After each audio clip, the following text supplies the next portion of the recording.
মঞ্চে বসা সম্মানিত ব্যক্তিবর্গ, সামনে বসা মুসলমান ভাইরা, পর্দার আড়ালের সম্মানিতা মা এবং বোনেরা, প্রশাসনের ভাইরা, প্রাণ প্রিয় চাঁদপুরবাসী, দল মত জাতি বর্ণ ধর্ম নির্বিশেষে কোরআনের এই অনুষ্ঠানে যারা আমরা এই গভীর রজনী পর্যন্ত বসে আছি, খুশি হয়ে বলছে আলহামদুলিল্লাহ। জীবনে বহুদিন বহু রাত বিভিন্ন জায়গায় কাটিয়েছি। আজকের এই রাতটা নাই কোরআনে কারিম শোনার জন্য, বোঝার জন্যই কাটিয়ে দেব ইনশাআল্লাহ। আমি আলেমদের সম্মান কামনা করেছি। আলেম কারা, তাদেরকে পাওয়া যাবে কোথায়?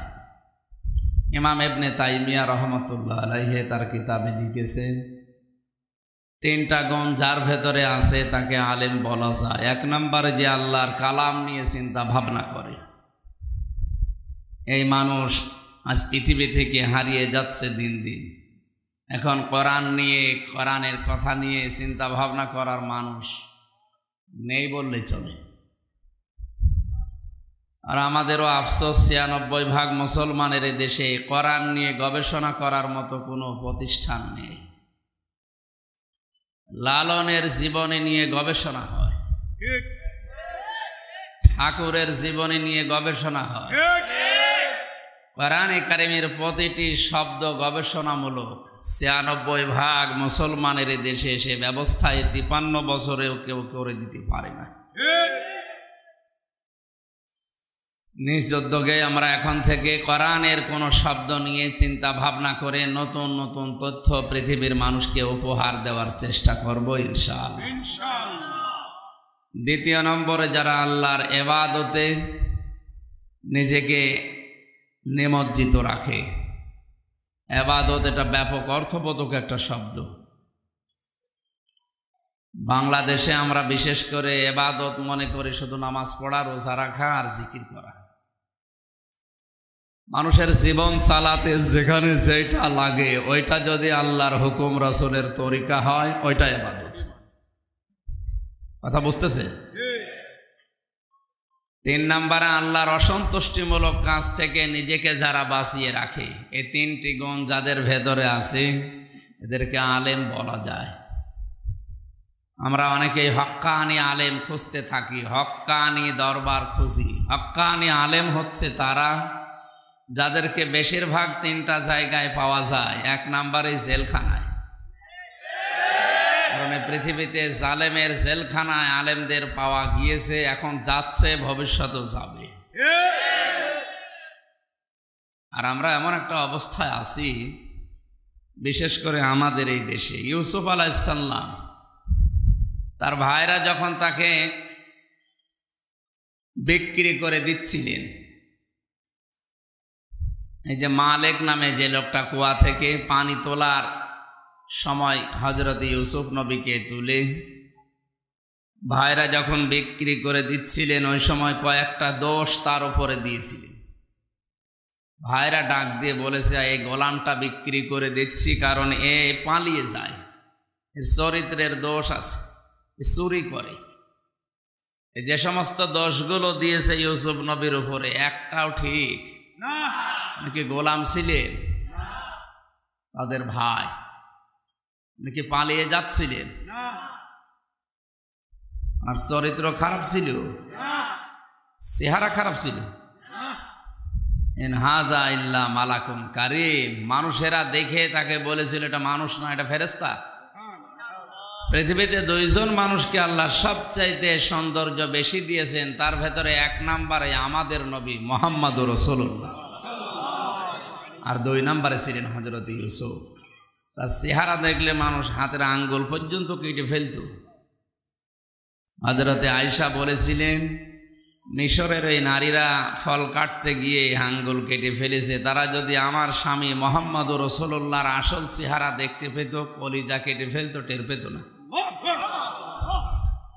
জানলাম এই দুনিয়ায় সবচাইতে সুন্দরতম মানুষ যারা, তার ভেতরে তিনি অন্যতম। অথচ দোষ দেওয়া হচ্ছে যতগুলো, একটাও ঠিক না। তারপরে ইউসুফ নবী চুপ ছিলেন না প্রতিবাদ করেছিলেন? না না, চুপ ছিলেন। কথাগুলো বোঝার চেষ্টা করেন।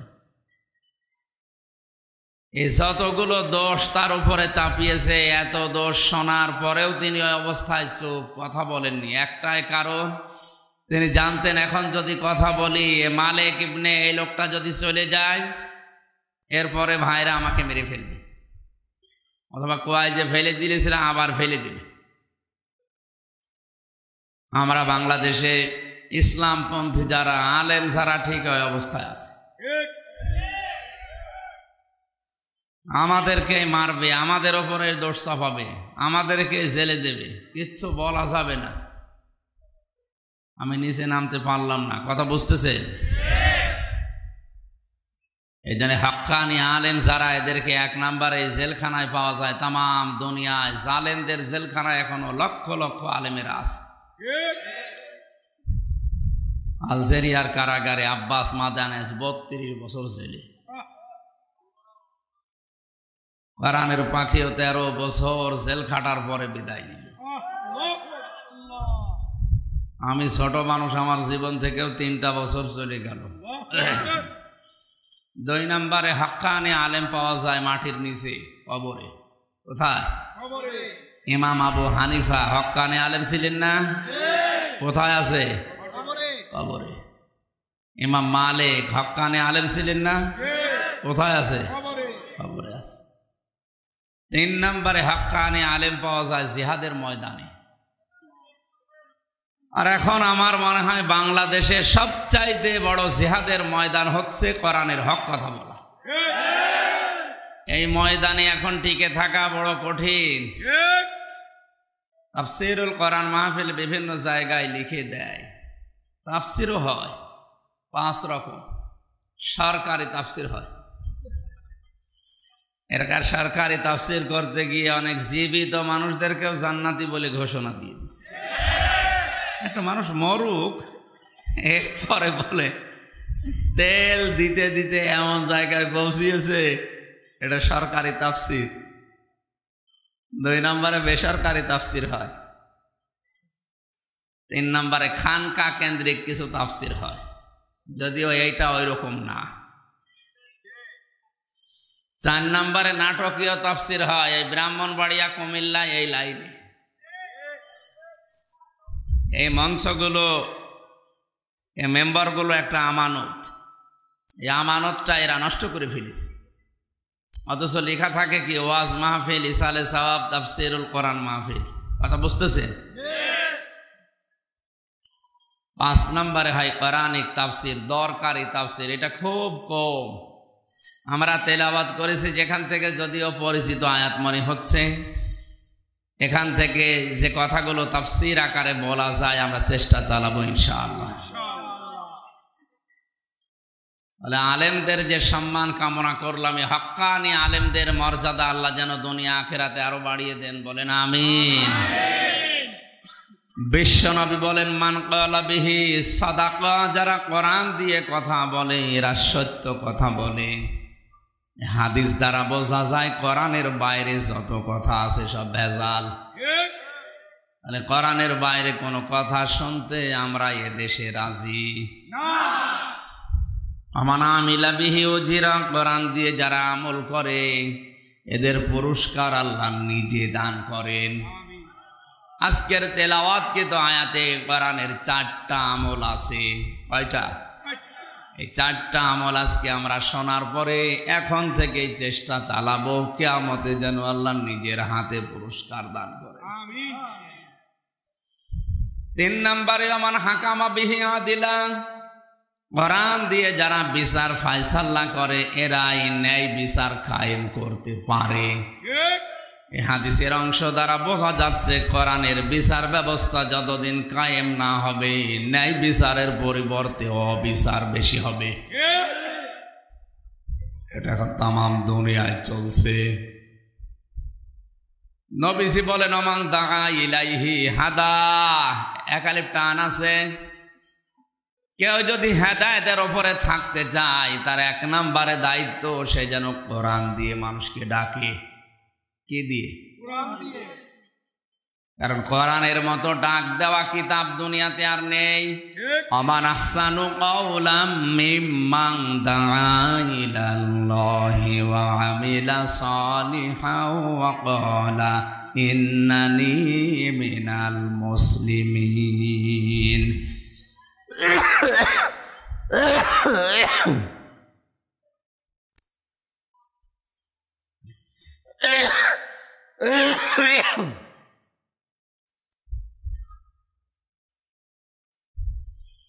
আল্লাহ পাক বলেন ওই লোকটার চাইতে উত্তম কথা দুনিয়ায় কেউ বলে না, যে আল্লাহর দিকে মানুষকে ডাকে।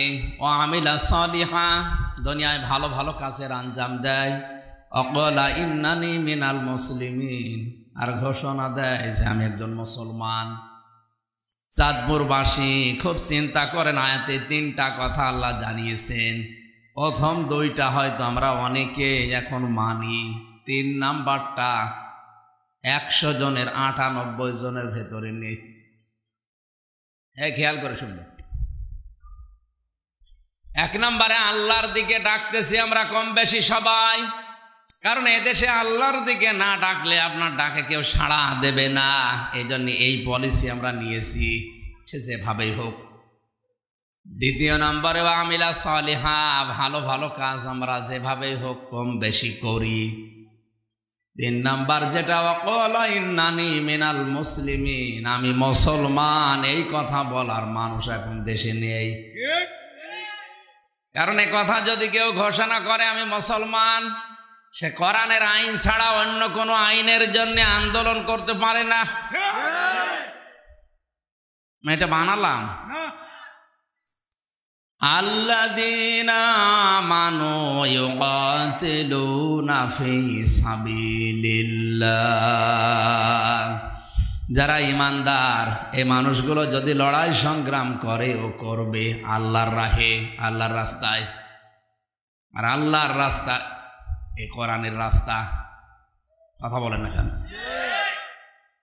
সুতরাং বাস্তবে আমি মুসলমান এই ঘোষণা দেওয়ার মতো মানুষ যদি 96% মুসলমান না 51% তৈরি হয়ে যেত, এ দেশে কোরআনের আইন 53 বছর আগে কায়েম হয়ে যেত। হ্যাঁ, মুসলমান আছে 96% ওই আদমশুমারিতে, আর ওই আগা কাটা আছে কি। অনেকেই মনে করে যে আগা কেটে দিলেই মনে হয় মানুষ মুসলমান হয়ে যায়। এটা কাটলে যদি মানুষ মুসলমান হয় তাহলে ছাগল কি, ছাগলে মুসলমান কি রে?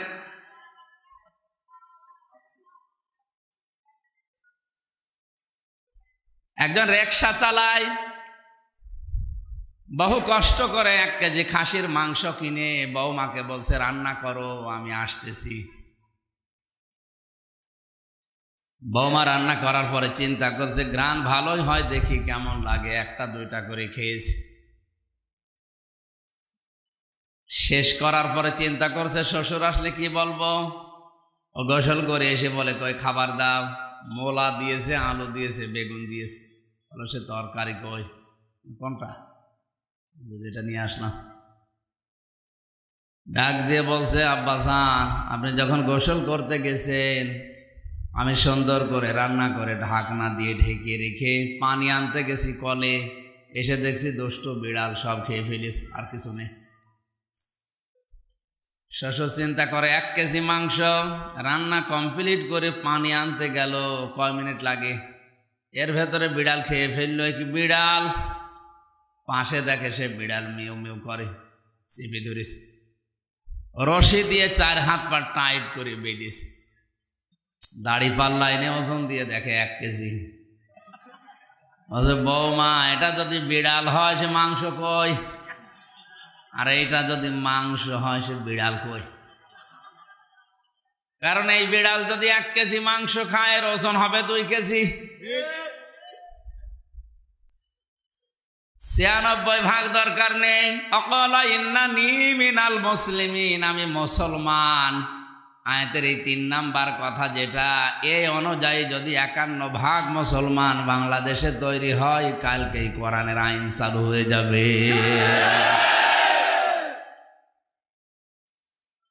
এই জন্য আমি যদি হেদায়েতের উপরে থাকতে চাই আমাকে ডাকা লাগবে কি দিয়ে? বলেন। এই জন্য জীবনের উপরে ঝুঁকি নিয়ে হলো আমরা ডাক দেই, কারণ আমি হেদায়েতের উপরে থাকতে চাই। অমাং দাআ ইলাইহি হাদা ফাকাদ হুদিয়া ইলা সিরাতিম মুস্তাকিম। নবীজি বলেন, কেউ যদি কোরআনের ডাকে সত্যি সাড়া দিতে পারে, মহান আল্লাহ তাকেও সিরাতে মুস্তাকিম নসিব করে দেয়।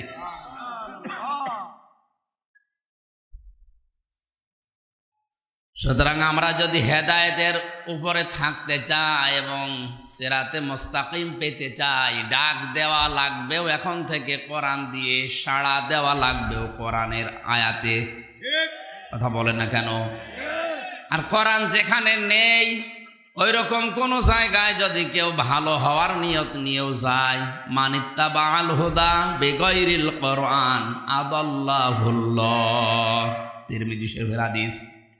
নবীজি বলেন, যেখানে কোরআন নেই ওখানে যদি কেউ ভালো হওয়ার নিয়তেও যায়, আল্লাহ নিজে তাকে দায়িত্ব নিয়ে গোমরা বানিয়ে দেয়। এক একটা শব্দের ওজন টের পাচ্ছেন। আদাল্লাহুল্লাহ, দল্লাহুল্লাহ দিলে অর্থ হয়ে যেত, তাহলে বাংলা অর্থ দাঁড়াতো দল্লা ইয়াদিল্লু, আপনি নিজেই নিজেকে খারাপ বানিয়ে ফেলেছেন। আদাল্লা ইয়াদিল্লু বাবে ইফআল থেকে এসেছে, এই জন্য বাংলা অর্থ দাঁড়িয়েছে আপনি হয়তো ভালো হওয়ার নিয়তে কোনো জায়গায় গিয়েছিলেন, কিন্তু সে জায়গায় কোরআন ছিল না, কোরআনের কর্মসূচি ছিল না, এই জন্যে আল্লাহ নিজে দায়িত্ব নিয়ে আপনাকে আরো খারাপ বানিয়ে দেবে। এর বাস্তব প্রমাণ আজ বাংলাদেশ। কথা বলেন এখন। 48,000-এর উপরে সরকারি জরিপে এখন পীরের দরবার। আমার মনে হয় হাতে গোনা কয়েকটা বাদ দিয়ে অধিকাংশ দরবারে কোরআনের নিয়ম নীতি চলে না। এই জন্যে মানুষ ওখানে ভালো হওয়ার নিয়তে গেলেও খারাপ হয়। এই যে ফরিদপুর, আমি নাম নাই নিলাম, আর আগে বিড়ি খেত না, ওখানে গেলে বিড়ি খাওয়া ধরে, কারণ ওখানে কোরআনের নিয়ম নীতি চলে না। ওর বাবা যা বানিয়েছে ওইটা চলছে। এর আর একটা প্রমাণ আমার কুষ্টিয়ার লালনের মাজার। হাজারো মানুষ বিভিন্ন জেলা থেকে ওখানে যায়, নিয়ত কিন্তু তাদের ভালো, যে আমরা আল্লাহর ওলির দরবারে যাচ্ছি। অথচ ওই লোকটা সে কি, ও নিজেও বলে নাই, পরিচয় দিয়ে যে আমি কি জাতিতে আমি নিজেও জানি না। সারা দেশ মিলিয়ে আপনি যেই কয় মন গাঁজা না পাবেন, লালনের মাজারে তার চাইতে বেশি গাঁজা পাওয়া যায়। একবার রাত্রে গিয়ে দেখি আমার বাড়ির পাশে, তো যে দেখি একজনকে দুধ খাওয়াচ্ছে। কি ভাই এর দুধ খাওয়ান? বলো হুজুর এটা আল্লাহর ওলি। আল্লাহর ওলি এর তো কিছুই নেই, পোশাক আশাক, পোশাক নেই, তাতে কি এর ভেতরে মাল আছে। আমি বললাম মাল যা আছে সব তো দেখা যাচ্ছে, নতুন মাল দেখাও। এ মাল তো সবার আছে, মাল সবার নেই, ওইটা মানুষ মাল মনে করে।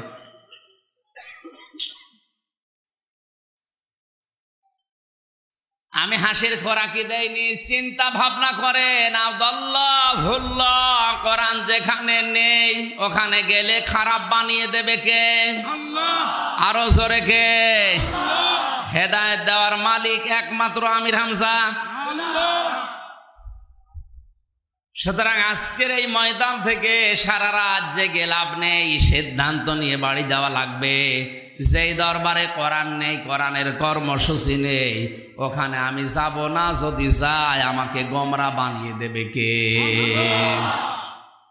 যে রাজনৈতিক দলে কোরআন নেই, কোরআনের কর্মসূচি নেই, ওই দল যদি আমার বাবাও প্রতিষ্ঠাতা হয়, ওই দলে আমি যাব না। ওখানে থাকলে গোমরা বানাবে কে? ওয়াজ তো হয়ে গেছে, আর ওয়াজ করা লাগবে? এর ওপর আবার ওয়াজ আছে কি? কোরআন যেখানে নেই ওখানে নেই, তাহলে এই দেশে একটা দল ছাড়া আর দল থাকার কথা না। কথা বলেন। দরুদ আর সালাম পাঠ করি আমাদের নবী মানবতার মহান শিক্ষক মুহাম্মদুর রাসূলুল্লাহ সাল্লাল্লাহু আলাইহি ওয়াসাল্লামের প্রতি। কোরআনে কারীম থেকে সূরা বাকারার 152 নম্বর আয়াতটা পড়েছি। 4টা বিষয় আছে এই আয়াতের। প্রতি জমার দিন সারা পৃথিবীর খুতবার শেষের দিকে এই আয়াতটা পড়া হয় অধিকাংশ মসজিদে। শুনেছেন না? জবান খুলে কোরআনের সোনালী আয়াত আগে পড়েন। আউযু বিল্লাহি মিনাশ শাইতানির রাজিম। বিসমিল্লাহির রহমানির রহিম। ফাযকুরুনি আযকুরকুম ওয়াশকুরুলি ওয়ালা তাকফুরুন।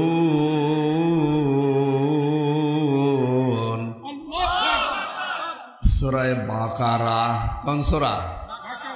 286টা আয়াত আছে, 40টা রুকু আছে, মাত্র একটা আয়াত আমরা পড়েছি। আল্লাহ পাক বলেন ফা ওয়াতফর উযকুরুনি, আমাকে স্মরণ করো, আযকুরকুম, আমি আল্লাহ তোমাদেরকে স্মরণ করব, ওয়াশকুরুলি, আমার শুকরিয়া আদায় করো, ওয়ালা তাকফুরুন, আমার সাথে নাফরমানি করো না। শব্দ 4টা। কয়টা? আমার জিকির করো, আমিও জিকির করব, আমার শুকরিয়া আদায় করো, নাফরমানি করো না। বোঝা হয়ে গেছে? তাহলে এবার মোনাজাত করে দিলাম। প্রথম শব্দের দিকে খেয়াল করেন, ফা। আল্লাহ পাক বলেন ফাযকুরুনি, অতঃপর আমাকে স্মরণ করো। জাল কাফর জিকির, এই শব্দটা নিয়ে বাংলাদেশ, ভারত আর পাকিস্তান, এই 3 দেশে ভেজাল চলছে। যত ঝামেলা এই 3টা দেশে, বিশ্বের কয়েকটা দেশে গিয়ে আমি এগুলো এত বেশি পাইনি। মালদ্বীপে এটা নিয়ে সমস্যা নেই, সৌদি আরবে অত ঝামেলা নেই, বাহরাইনে অত ঝামেলা পাইনি, শুধু ঝামেলা পেয়েছি এই ভারতে, পাকিস্তানে আর আমাদের দেশে। কারণ এই 3 দেশে পীর সাহেব বেশি। পীর খারাপ না, পীর মানে উস্তাদ। পীর মানে কি? শিক্ষক, মুআল্লিম, যাই বলেন, টিচার। আপনি যেটা জানেন না ওনার কাছে জেনে নেবেন, এতটুকু কথা বুঝতেছে? যেটা জানেন না সে জানে, ফাসালু আহলা যিকরি ইন কুনতুম লা তা'লামুন। যেটা জানো না, যারা জানে তাদের কাছে জেনে নাও। পৃথিবীতে এমন কোনো জিনিস নেই যেটা কোরআনে কারিমে আল্লাহ দেয়নি। কথা বলেন না কেন? একজন বলছে হুজুর রুটি কিভাবে বানানো লাগবে, এটা কোরআনে কোন জায়গায় আছে? হ্যাঁ, এটাও আছে। আছে ওই দাসে বলে এটা আছে ইনডাইরেক্ট ভাবে। এই যে ফাসালু আহলা যিকরি ইন কুনতুম লা তা'লামুন, তোমরা যেটা জানো না, যারা জানে তাদের কাছে জেনে নাও। যে লোকটা রুটি বানাতে জানে, কতটুকু খামির করলে, আটা দিলে, পানি দিলে, কতটুকু কি দিলে রুটি বানানো যায়, ওর কাছে জিজ্ঞাসা করো। পৃথিবীর এমন কোন জিনিস নেই যা আল্লাহ কোরআনে দেয়নি। মা ফাররাতনা ফিল কিতাবি মিন শাই, সব কিছুর বর্ণনা আমার আল্লাহ খোলাখুলি কোরআনে দিয়েছেন, কোনো জিনিস বাদ দেননি। জোরে বলেন সুবহানাল্লাহ। জিকির শব্দটা যেহেতু পৃথিবীর একটা প্রচলিত বহুল আলোচিত শব্দ, মানুষ ভালো হওয়ার নিয়তে দরবারেই বেশি যায়, আর এখান থেকে প্রথমে যেটা দেওয়া হয় তার নাম জিকির। এই শব্দটা নিয়ে যেহেতু ভেজাল বেশি, এই জন্য আমরা নিরসন করব। ওরা কোরআন শরীফ পড়ে আমি যতটুকু পেয়েছি, আমি সারাটা জীবনে আমার 33 বছর বয়স পর্যন্ত এখন প্রায় কোরআনের ওপরেই চলছে। আর 3টা বছর তো অন্ধকারে থেকে শুধু এইটা ছাড়া আর কিছু পড়তে পারিনি। যতটুকু আমি কোরআনের উপরে পড়াশোনা করেছি, পড়া কোরআনে তাফসীর অনুযায়ী আমি পেয়েছি জিকিরের অর্থ প্রধানত 5টা। কয়টা? 5টা। জিকির শব্দের প্রথম অর্থ হয় কোরআন, আল্লাহ পাক দলিল দিয়েছেন, ইন্না নাহানু নাযালনা যিকরা ওয়া ইন্না লাহু লাহাফিজুন। সূরা হিজরের 9 নম্বর আয়াতে আল্লাহ বলেন, অবশ্যই এই জিকির, এই কোরআন আমি আল্লাহ নাজিল করেছি, আর এর হেফাজতের দায়িত্ব আমি আল্লাহ নিজে নিয়েছি। জিকিরের অর্থ কোরআন। এই আয়াত দিয়ে যেটা প্রমাণ হয়, বাংলাদেশে যে রাম বামগুলো উল্টাপাল্টা চিন্তা ভাবনা করে শিক্ষা ব্যবস্থা থেকে কোরআনের অনেক কিছু বাদ দিয়ে নতুন নতুন বিষয় ঢোকাতে চাচ্ছেন, কিয়ামতের আগে দেশের মানুষ এটা মেনে নেবে না। এদের বেসিক ঠিক আছে, আপনি আর যাই বলেন, সকালবেলা ওঠার পরে অন্য কিছু না করুক, অন্তত আলিফ বা তাসা আলহামদুলিল্লাহি রাব্বিল আলামিন এগুলো মা বাবার কাছে 100 ভাগের 70 ভাগ মানুষেরা পড়ে। নাস্তিক, মোরতাদ, রাম আর বাম এদেশে বেশি না, হাতে গোনা কয়েকজন। এরাই শুধু ছাগলের 3 নাম্বার বাচ্চার মতো লাফায়। মানুষ তো পেছনে নেই। মিডিয়াগুলো শুধু ওদের হাতে থাকার কারণে আমরা মার খেয়ে যাচ্ছি। আমাদের উচিত হবে এদেশে কোরআনে কারিম প্রচার করার জন্য বিভিন্ন মিডিয়া ব্যবহার করা। আল্লাহ পাক সূরা আনফালের ভেতরে জানিয়েছেন, হে নবী, ওরা ইসলাম ধ্বংস করার জন্য যেটা হাতে নেয় আপনি উল্টিয়ে ওইটা ইসলামের পক্ষে কাজে লাগান। আজ তামাম দুনিয়ায় ইসলাম পন্থীদেরকে, ইসলামকে কালার করার জন্য রাম আর বামগুলো হাতে নিয়েছে মিডিয়া। কথা বলেন, সাদাকে কালো করার জন্য ব্যবহার করা হয় মিডিয়া, পত্রিকা। এই জন্য এটা হাতে নেওয়া লাগবে আমাদের। যে যেখান থেকে পারেন এ বিষয়ে তাকে অগ্রসর হওয়া লাগবে। ছেলেকে শুধু নামের আগে মাওলানা, মুফতি, মুহাদ্দিস লেখা দেখে শেষ করে দেওয়া দরকার নেই। তাকে আপনি ইঞ্জিনিয়ার বানাবেন, আলেম বানানোর পর তাকে বৈজ্ঞানিক বানান, বিশ্ববিদ্যালয়ের টিচার বানিয়ে দেন। আজ বাংলাদেশে ডক্টর ফয়জুল হকের মতো টিচার কম।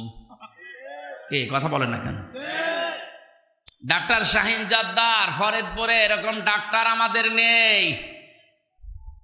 ডাক্তার ফাতেমা সিদ্দিকা রাজশাহী, এরকম ডাক্তার আমাদের হাতে নেই। আমরা বানিয়ে রেখেছি হাফেজ, মাওলানা, মুফতি। কি হবে ওরে দিয়ে? ওটা হবে মাস্ট বি হওয়ার পাশাপাশি আপনার ছেলেকে মেয়েকে আপনি ডাক্তার বানাবেন, কারণ এই বিভাগটা এরা আমার বামরা নষ্ট করে ফেলেছে। ভালো বউ নিয়ে যাবেন, নরমালে চেষ্টা না করে এমন এমন কায়দা কৌশল দেখাবে, বাধ্য হয়ে শেষে সিজার করা লাগে। কথা বলে না কেন? পৃথিবীতে কোনো কুকুর সিজার করে বাচ্চা হয়েছে আপনি পেয়েছেন? আরো আসতে বলেন। এখানে শুধু এইটা বাদ দিয়ে আমার মনে হয় স্টেজে একটার মা কেউ সিজার করা লাগে নাই। এটা মনে হয় সিজারের চেহারা দেখে বুঝো দশ।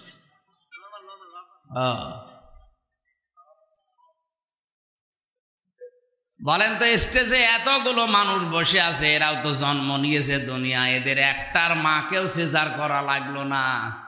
আর এখন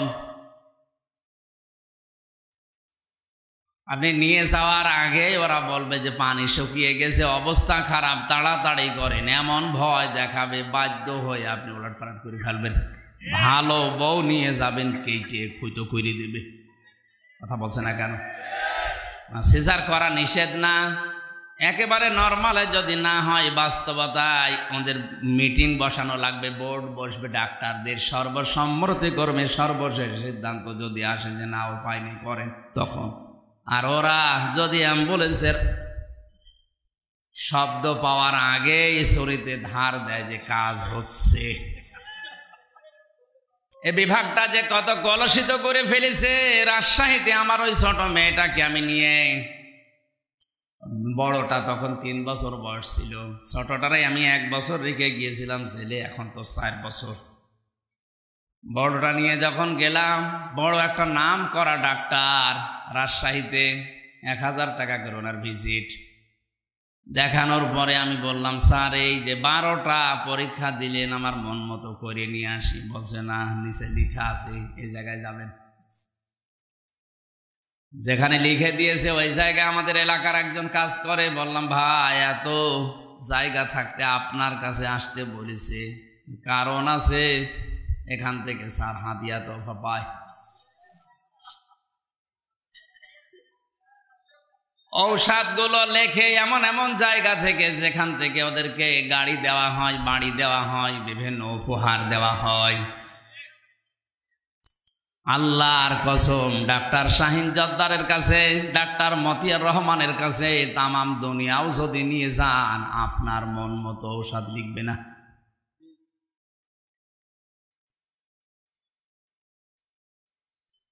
এই জন্য আমাদের উচিত হচ্ছে পরবর্তী প্রজন্ম যারা আসবে এই মানুষগুলোকে এমন এমন জায়গায় তুলে দেওয়া।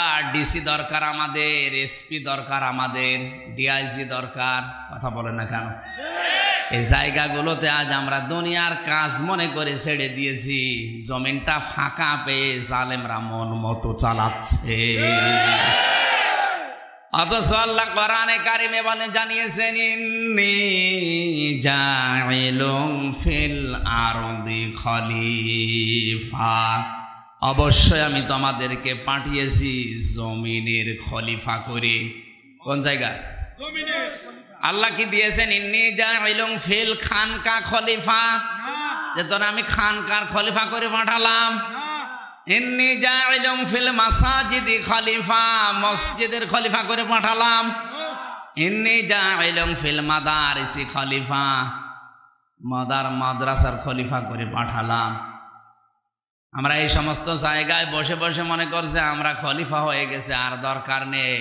অথচ কোরআনে কারিমে শব্দ দিয়েছেন আল্লাহ, ইন্নী জাইলুম ফিল আরদি। কোন জায়গা? জমিনে। জমিনে আমরা আজ নেই, এই জন্য জালেমরা ফাঁকা পেয়েছে, মন মতো কাজ চালাচ্ছে। শিক্ষা ব্যবস্থায় পর্যন্ত হাত দিয়েছে। ৯৬% মুসলমানের দেশে এখনো যদি আপনি কিছু না বলেন, শরীফ থেকে শরীফা যেটা চলছে যদি ওরা কায়েম করে ফেলতে পারে, আগামীতে কি হবে আপনি এখনো টের পাননি। সকালবেলা শরীফ ছিল, বিকালে বলবে নিচে নিচে যে আমি শরীফা হয়ে গেছে। বাধ্য হয়ে তারে আপনাকে মহিলা হোস্টেলে সিট দেওয়া লাগবে। কথা বলছে না কেন? কারণ সরকারিভাবে যদি আইন পাশ হয়ে যায় একবার, ওরে যদি শরীফা করে ঘোষণা দিয়ে মহিলা হোস্টেলে সিট না দেন, আপনার নামে উল্টা মামলা হবে। অথচ মহিলা হোস্টেলে আপনার মেয়ে আছে, আপনার বোন আছে, সকালবেলা যে শরীফ থেকে বিকালে শরীফা হয়ে ও হোস্টেলে থাকবে, ও তো মাল আছে শরীফ, নামে শরীফা। কিছুদিন পরে ওখান থেকে জারজ পয়দা হবে। জাতিকে কোন দিকে নিয়ে যাচ্ছে আপনি টের পেয়েছেন। এই কারণেই তো কথা বলা লাগে। তাছাড়া শুধু যদি বইয়ের পৃষ্ঠাই থাকতো, সত্যি কথা বলছে, আমি কিছু বলতাম না। চোখ বন্ধ করে দেখছি এটা যেদিকে যাচ্ছে, আমার মেয়েটা, আমার বোনটা সামনে কয়েক বছরে আর ঠিক থাকবে না। চাঁদপুরবাসী খুব খেয়াল করেন, জিকিরের প্রথম অর্থই কোরআন শরীফ। সুতরাং কোরআনের কোনো নিয়ম নীতি, কোনো বিধান এই বাংলাদেশ থেকে যদি কেউ ষড়যন্ত্র করে, চক্রান্ত করে তুলে দিতে চান, আপনি পারবেন না। কারণ হেফাজতের দায়িত্ব নিয়েছে আল্লাহ সরাসরি নিজের হাতে। আজ বিভিন্ন জায়গায় তাফসির মাহফিল, কোরআনের অনুষ্ঠানগুলো কিছু রাম আর বামরা বন্ধ করে দিয়ে মনে করছে আমরা সফল হয়ে গেছি। আল্লাহর কসম, এক জায়গায় বন্ধ হবে, 50 জায়গা আল্লাহ ওপেন করে দেবে। জিকিরের দ্বিতীয় নম্বর অর্থ হচ্ছে, জিকির মানে আল্লাহর আইন। জিকির মানে আল্লাহর আইন। আমানা আরাদান যিকরি ফাইন্না লাহু মাঈশাতান দনকা ওয়া নাহশুরুহু ইয়াউমাল কিয়ামাতি আ'মা। সূরা তাহা 124 নম্বর আয়াত। আল্লাহ পাক বলেন, যে ব্যক্তি আমার জিকির থেকে, আমার আইন থেকে মুখ ফিরিয়ে রাখবে, ওর জীবন আমি আল্লাহ সংকীর্ণ করে দেব। ওর আয় উন্নতিতে কোনো বরকত থাকবে না। ঘুষ খেয়ে সুদ খেয়ে জুলুম করে 10 দিক থেকে টাকা নিয়ে আসবে, বাড়িতে ঢোকার পরে 20 দিক থেকে টাকা চলে যাবে। কথা বুঝতেছেন? আল্লাহর আইন বাদ দিয়ে যারা উপায় করে, ঘুষ খেয়ে যারা উপায় করে, এটা আল্লাহর আইন মতো না, আল্লাহর আইনের বিরুদ্ধে। আচ্ছা, আদালতে যান, ইট পর্যন্ত টাকা চাই। কথা বলেন না কেন? আমার এই 3টা বছরে আমার বাবার যে কত টাকা চলে গেল বিনা কারণে, এমনি এমনি বলে টাকা দিন।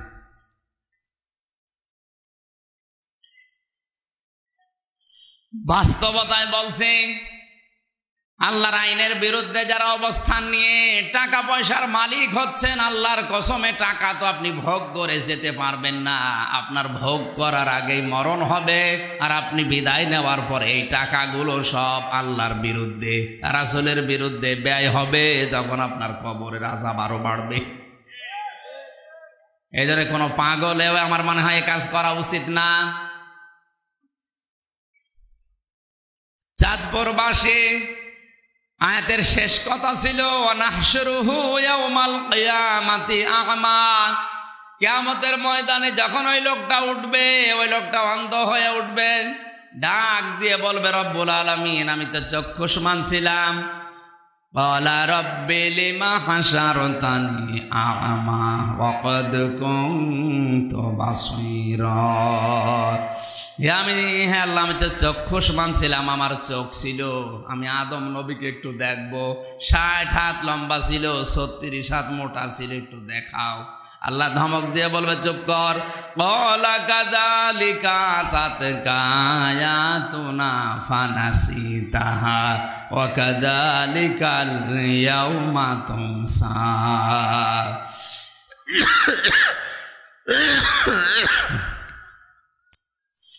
এ বান্দা, এভাবেই তোর কাছে আমার আইনগুলো, আমার জিকির, আমার আয়াতগুলো গিয়েছিল, জানার পরেও যেভাবে না জানার ভান করেছিলে, আজকের ময়দানে আমি আল্লাহ তোকে ওইভাবে ভুলে গেলাম।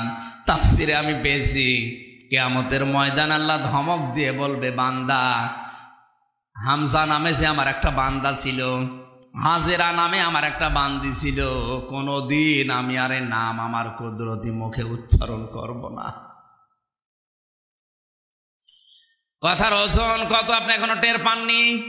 কিয়ামতের ওই কঠিন ময়দানে আল্লাহ তো শুধু ভুলেই যাবে তা না, কোনো দিন আমার নামটা আল্লাহর কুদরতি জবানে আর উচ্চারণ করবে না। যে হামজা নামে, হাজিরা নামে আমার বান্দা বান্দি ছিল, কোনোদিন আল্লাহর বলবে না। জোরে বলেন নাউজুবিল্লাহ। তাহলে জিকির মানে আল্লাহর আইন, আল্লাহর বিধান। জিকির করে করে আপনি মাথা নষ্ট করে ফেলছেন। আল্লাহর আইনের বিরুদ্ধে আপনার অবস্থান, কিয়ামত পর্যন্ত জিকির করলেও মাথার উপরে উঠবে না। কথা বলেন না কেন? জিকিরের 3 নাম্বার অর্থ হচ্ছে সালাত। ইয়া আইয়ুহাল্লাযীনা আমানু ইযা নুদিয়া লিস-সালাতি মিন ইয়াউমিল জুমআতি ফাসআউ ইলা যিকিরিল্লাহি ওয়া দারুল বাই', যালিকুম খায়রুল লাকুম ইন কুনতুম তা'লামুন। সূরা জুমার 9 নম্বর আয়াতে আল্লাহ পাক বলেন, হে ইমানদারেরা, যখন নামাজের সময় হয়ে যায়, জুমার দিন আযান দেওয়া হয়, দুনিয়ার সব বেচা কিনা কাজ কারবার বাদ দিয়ে দৌড়াও নামাজের দিকে। এখানে জিকির মানে নামাজ। জিকির মানে কি? যে দরবারে গেলে শুধু জিকির দেয়, নামাজ নেই, ওটা দরবার না। এক কথা বলেন এখানে। জিকিরের অর্থ আল্লাহ বলছেন জিকির মানে নামাজ, সালাত। অথচ এমন এমন দরবার আছে দেশে যেখানে গেলে নামাজের কোনো সিস্টেম নেই। নামাজ যে শিক্ষা দেওয়া লাগবে এটার কোনো ব্যবস্থা নেই, আন্দাজে জিকির দিয়ে দিচ্ছে। তাও জিকির কোরআন হাদিস অনুযায়ী দেয় না, দিয়েছে হো হো। জিকিরের 4 নম্বর অর্থ হচ্ছে জিকির মানে উপদেশ।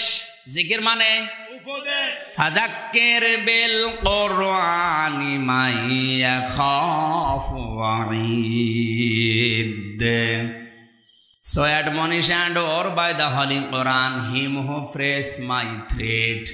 আল্লাহ তাআলা বলেন, হে নবী, আপনি যখন বক্তব্য দেবেন, উপদেশ দেবেন, আপনার পুরা বক্তব্য হবে আমার কোরআন কেন্দ্রিক। তাহলে যাদের ভেতরে আল্লাহর ধমকের ভয় আছে তাদের উপকার হবে। তাহলে জিকির করা লাগবে কোরআন দিয়ে। উপদেশ যদি দিতে হয় কি দিয়ে দেওয়া লাগবে? বলেন বলেন। জিকিরের 5 নাম্বার অর্থ যেটা পড়েছিলাম ওইটা ফাযকুরুনি আযকুরকুম। জিকির মানে স্মরণ করা, জিকির মানে স্মরণ করা। তাহলে জিকিরের যে 5টা অর্থ বললাম, কোরআন শরীফের ভেতরে মোটামুটি এই 5টাই বেশি প্রচলিত। এখন আল্লাহ যেহেতু জানিয়েছে আমাকে স্মরণ করো, আমিও স্মরণ করি, তাহলে আমরা একটু স্মরণ করি। আমরা যদি বলি আল্লাহু আল্লাহু, আল্লাহ বসে বসে মনে হয় বলবে বান্দাহু বান্দাহু, কথা বলে না। এতক্ষণ তো কোরআনে কারিম থেকে জিকির শুনিয়েছি। হাদিসে জিকিরের অর্থ আছে 99টা। কয়টা? আপনারা আছেন তো ময়দানে? জিকির করেছিলেন হযরতে ইউসুফ আলাইহিস সালাম। হযরতে ইউসুফ নবীকে যখন 10টা তালাবদ্ধ করে ঘরের ভেতরে জুলাইখা নিয়ে নিজেদের শরীরের সব কিছু খুলে উলট পালট করে বসে আছে, হযরতে ইউসুফ কিন্তু ওই সময় জিকির করেছিলেন। কথা বলেন না কেন? তিনি জিকির করেননি? আজও আমাদের জীবনে যদি এরকম চরিত্রের মহা দুর্যোগ নেমে আসে, যেটা আসতেছে মোবাইলে, কম্পিউটারে, বিভিন্ন কায়দায়, এই জায়গায়ও জিকির করা লাগবে, স্মরণ করা লাগবে ইউসুফ নবীর মতো। এর নাম জিকির। এর নাম কি? আন্দাজে বসে বসে জিকির করছে। জিকির করেছিলেন হযরত ইব্রাহিম আলাইহিস সালাম। আগুনের ভেতরে যখন তাকে ফেলে দিচ্ছিল, হযরত ইব্রাহিম নবী আলাইহিস সালাম তাকিয়ে দেখলেন যে চড়ক গাছ ঘুরিয়ে তাকে ফেলবে, ওই গাছের গোড়া ধরে আছে তার বাবা আজর। চোখের পানি ফেলে দিয়ে বলে, রব্বুল আলামিন, দুনিয়ায় মানুষ বিপদে পড়লে বাবার কাছে যায়, অথচ আমি লক্ষ্য করে দেখি আমারে আগুনে ফেলার জন্য আমার বাবা আগের লাইনে দাঁড়িয়ে আছে। আমি এই মুহূর্তে তোমার জিকির আরম্ভ করছি। আল্লাহ, তুমি যদি চাও আমি আগুনে পুড়ে মারা যাই, তোমার জন্য আমি 100 বার পড়তে রাজি আছি। আল্লাহ রাব্বুল আলামিন সঙ্গে সঙ্গে কোরআনে কারীম হযরত ইউসুফ ইব্রাহিম নবীর উপরে নোটিশ জারি করেছিলেন। কোরআনে আল্লাহটা কোড করে দিয়েছেন, কুলনা ইয়া নারু কুনি বারদাও ওয়া সালামান আলা ইব্রাহিম। হে আগুন, তুমি আমার ইব্রাহিমের জন্য শুধু ঠান্ডা এরকম না, সালামান, শান্তিদায়ক হয়ে যাও। তাফসিরে মুফাসসির লিখেছেন, আল্লাহ পাক যদি আয়াতের মাঝে সালামান শব্দ না দিতেন, আগুন এত বেশি, যেহেতু বারদান প্রথম শব্দটা, এত বেশি ঠান্ডা হয়ে যেত, তখন আবার গরম করার জন্য লেপ তোষক লাগতো।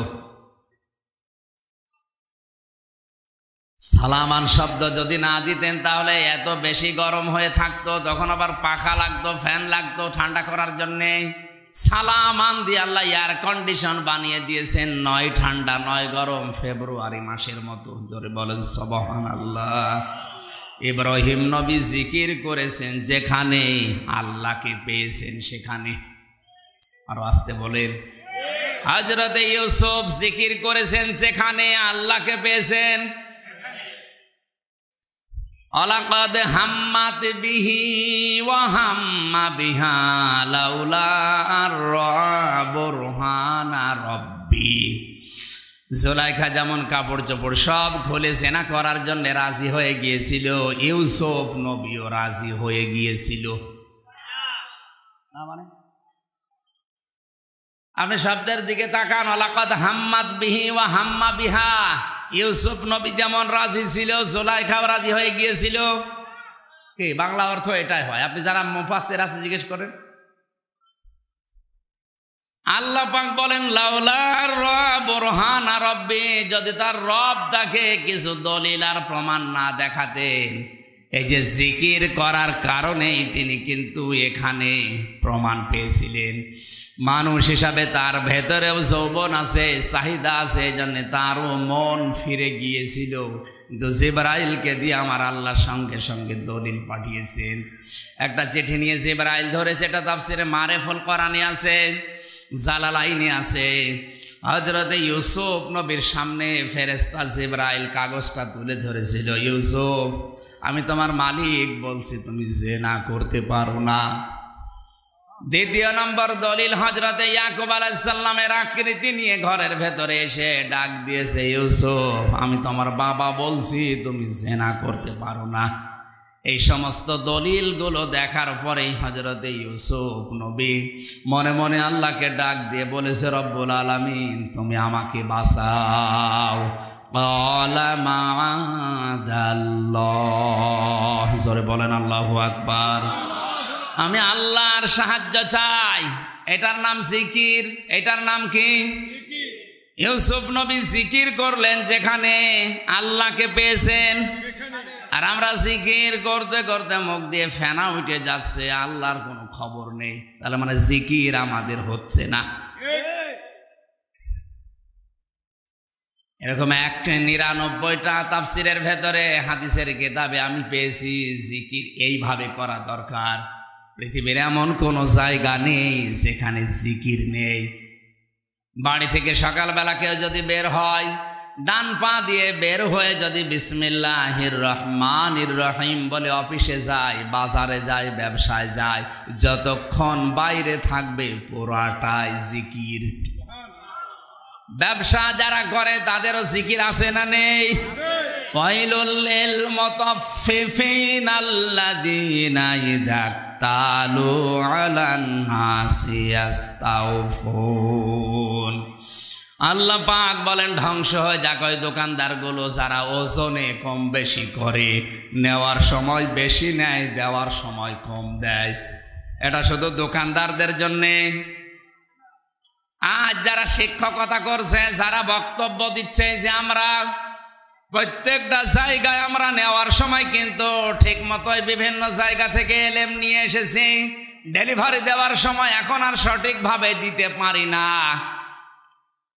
প্রাইমারি থেকে বিশ্ববিদ্যালয় পর্যন্ত যারা শিক্ষকতা করে, এরা নেওয়ার সময় শিক্ষক হিসাবে এলেম জ্ঞান লেখাপড়া কম করেনি, কম করেছে, তাহলে তো শিক্ষক হতে পারতো না।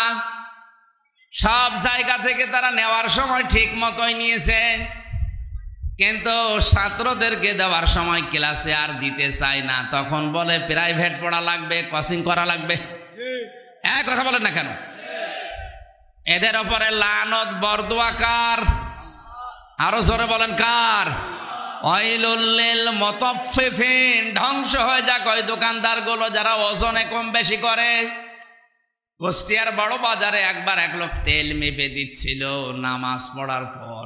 দেখি প্রত্যেকবার ওই যে তেল মাপার ওই যন্ত্রটা একটু করে কম দিচ্ছে।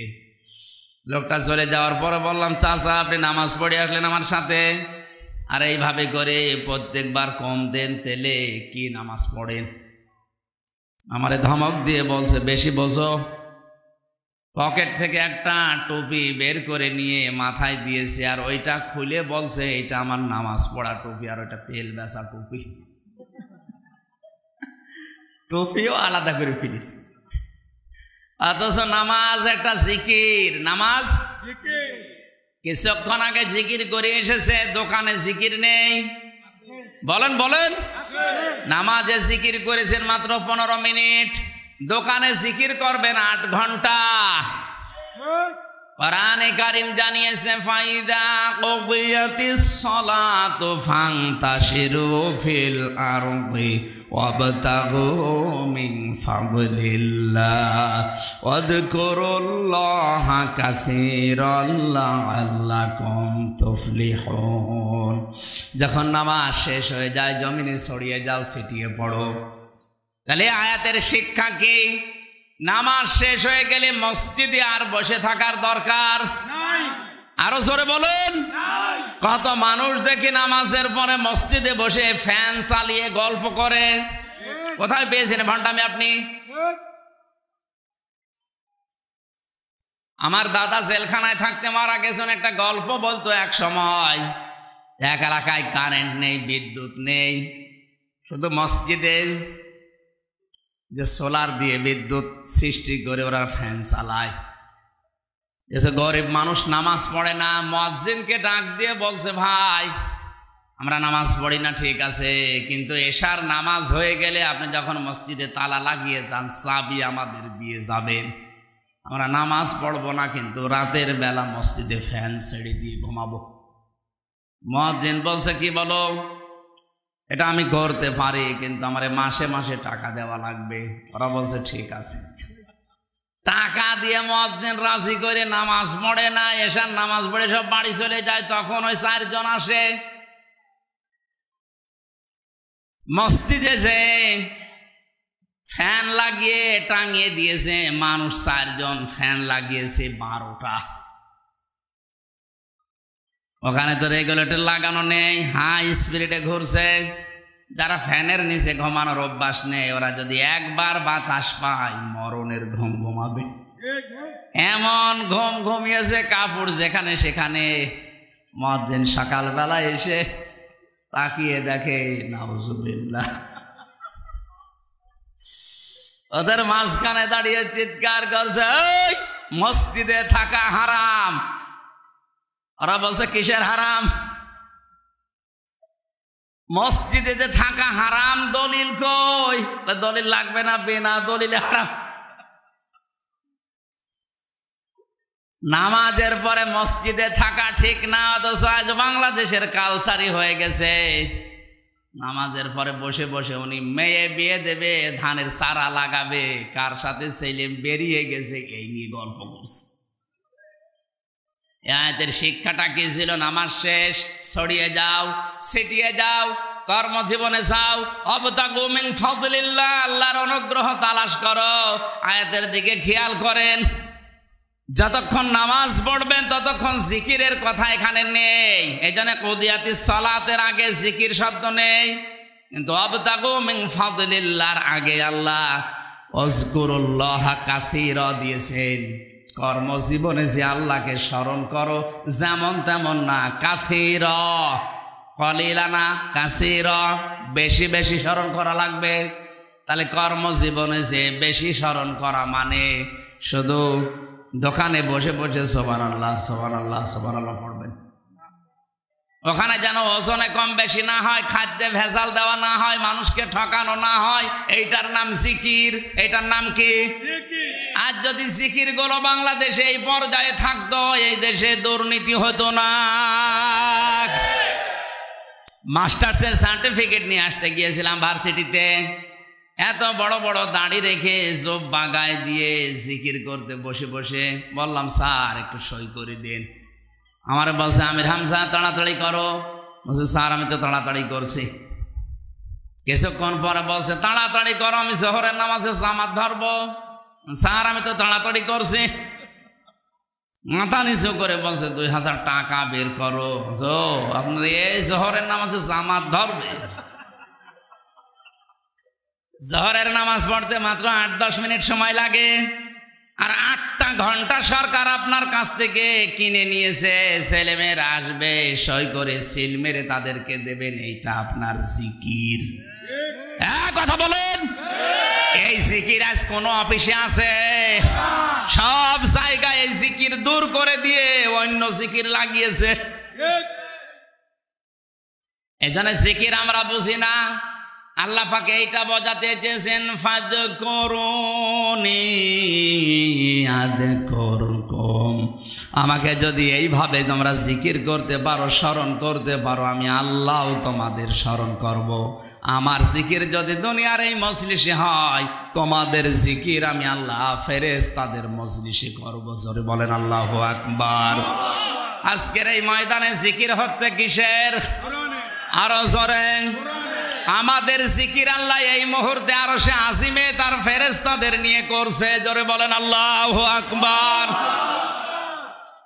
অশকুরুলি, আমার শুকরিয়া আদায় করো।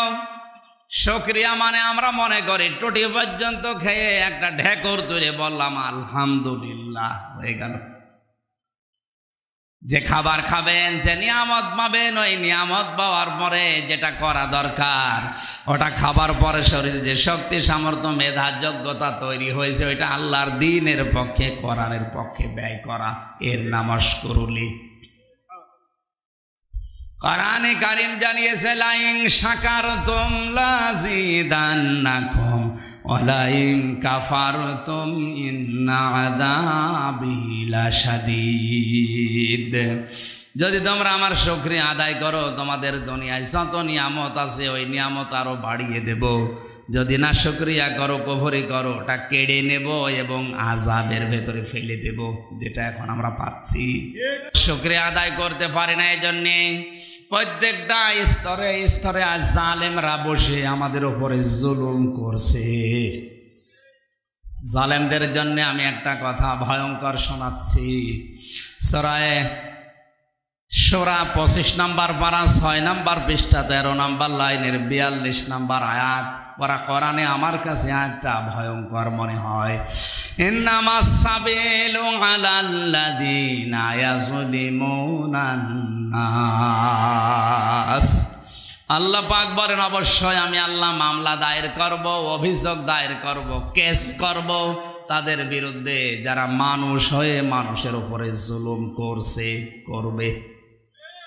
চাঁদপুরবাসী এখানে ইয়াজলিমুনাল মুসলিমুনা নেই, ইয়াজলিমুনান নাস। এটা মজারে বর্তমান ভবিষ্যৎ, প্রেজেন্ট ফিউচার। বর্তমানে যারা মানুষের উপরে জুলুম করছে তাদের অধিকার নষ্ট করছে, ভবিষ্যতেও যারা করবে বলে পরিকল্পনা নিয়েছে এদের বিরুদ্ধে মামলা কার? আমার তো আয়াত পড়ার পরে মনে হচ্ছে বাংলাদেশে এখন হাজারো মানুষ আল্লাহর মামলার আসামি। মুসলিম শরীফের হাদিস ছিল ইত্তাকি দাওয়াতাল মাজলুম ফাইন্নাহা লাইসা বাইনাহু ওয়া বাইনাল্লাহি হিজাব।